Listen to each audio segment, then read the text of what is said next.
Hello. Not a build guide, but a small update on the closest thing to a build guide I've ever released.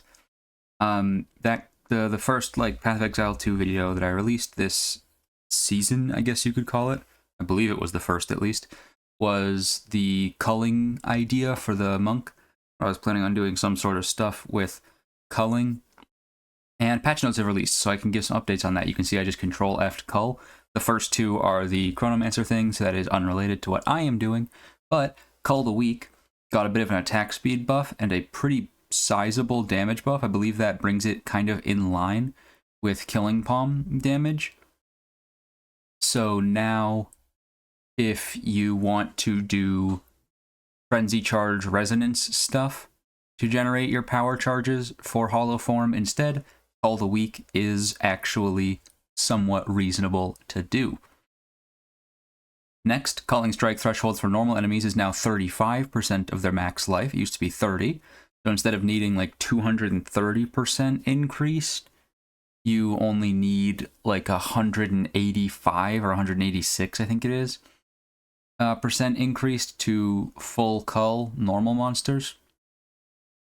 That is really nice because that means you just need like the two uniques, the new gloves and the helmet, and that'll already put you over. Doesn't change anything for magic, rare, or unique mobs, but it makes the 100% culling significantly easier to hit. This is a thing with Lightning Warp. It used to prioritize selected targets instead of cullable enemies or ball lightning projectiles. That is nice if you are going to use like a cast while channeling Lightning Warp for movement thing. This will let you generate more infusions because it'll be more likely to target your cullable enemies. And then you could do something with those infusions. If you can find a way to spend them, then you can use the Power of Infusion node to be generating some power charges as well. That's all the direct cull stuff. Obviously, it's in the Ascendancy Changes segment, I believe. Nope, it's not in the Ascendancy Changes segment. Ignore me. I mean, please don't ignore me, but here, it's right above that. It's in the new content and features. I don't script these videos, if you couldn't tell by all the other ones that I've released. We still don't know about the last two martial artist ascendancy nodes, so that's a bit tough. This isn't really a huge thing for like the basic version of this build, but we did get split personality jewels. Assuming that they're still jewels, they're jewels in PoE 1 that give you a bunch of stats.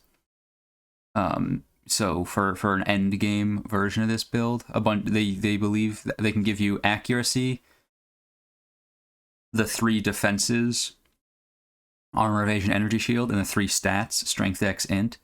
That's what they can give you in PoE 1. So if it's similar to that, nice. Mage Blood's obviously, how it works in PoE 1 makes me assume that in PoE 2 it's basically just going to say like your charms are always active or the effects of your charms are always active, something like that. So you could get some, I don't know exactly, it might not let you use unique charms. I know Mage Blood in PoE 1 doesn't let you use unique, or you can still use unique flasks, but it doesn't like permanently enable unique flasks. We got Lore Weave as well. There could be some fun stuff with Lore Weave. Lore Weave is typically just like a really strong early. I don't think there's any like super duper late game builds that use a Lore Weave, but it's a really nice early thing for a lot of builds because it gives some good max res. It also gives just some like other good buffs generally. But I doubt it'll give the same thing because I mean PoE 1, obviously it's 6 sockets, but that's not how that works in PoE 2. The sockets are just entirely different. If it still has 6 sockets, that'd be kind of crazy, but I doubt it.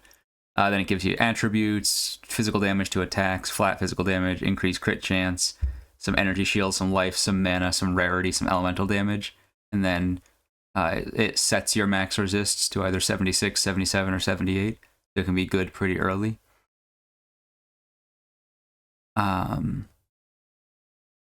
but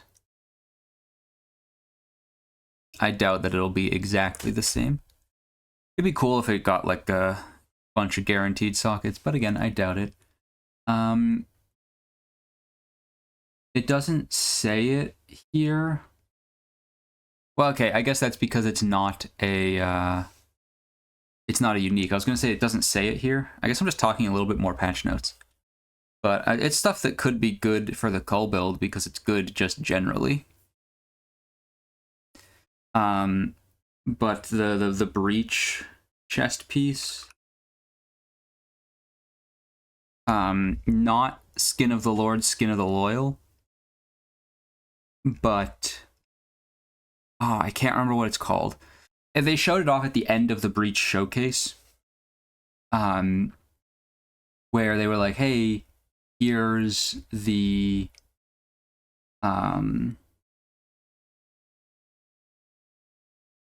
they're not showing it, but the new ring base types with one of the nodes on the tree. It was like, hey, you can sacrifice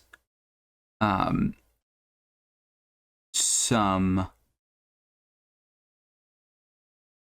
or not sacrifice, but you can give it some rings, and if you can give it 60 rings, that'll probably get you the a new base type for body armor. Grasping Mail, that's what it is. Which Grasping Mails have a bunch of like breach specific mods, so some of those could be really cool.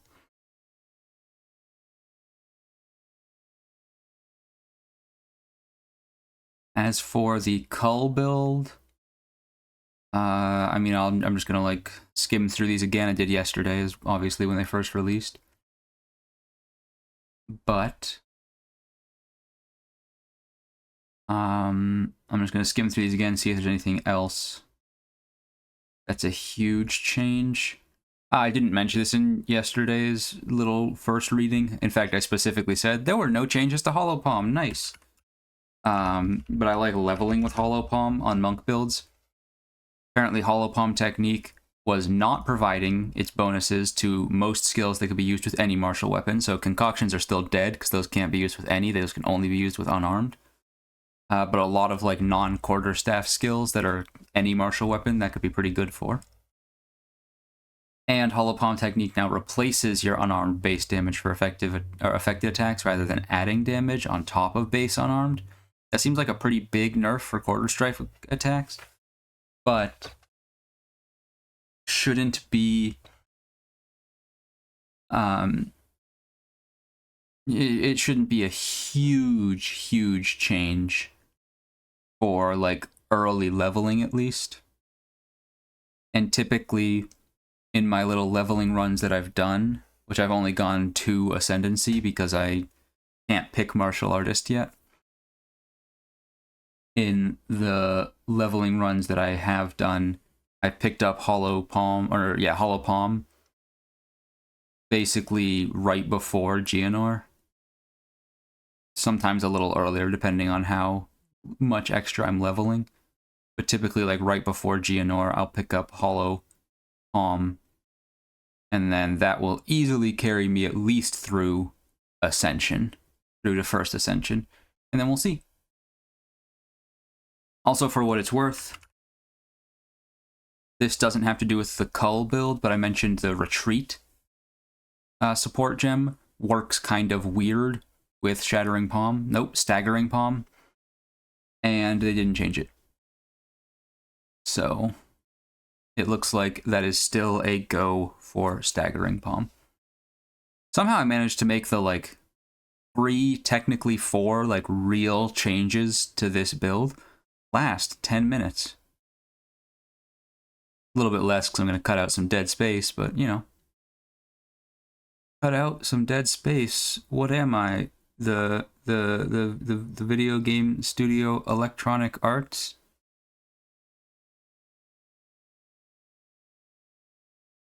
Dead Space 2 is pretty fun. Kind of sucks that the series is dead. Apparently that remake wasn't that good. Anyway, this is Path of Exile. Bye-bye.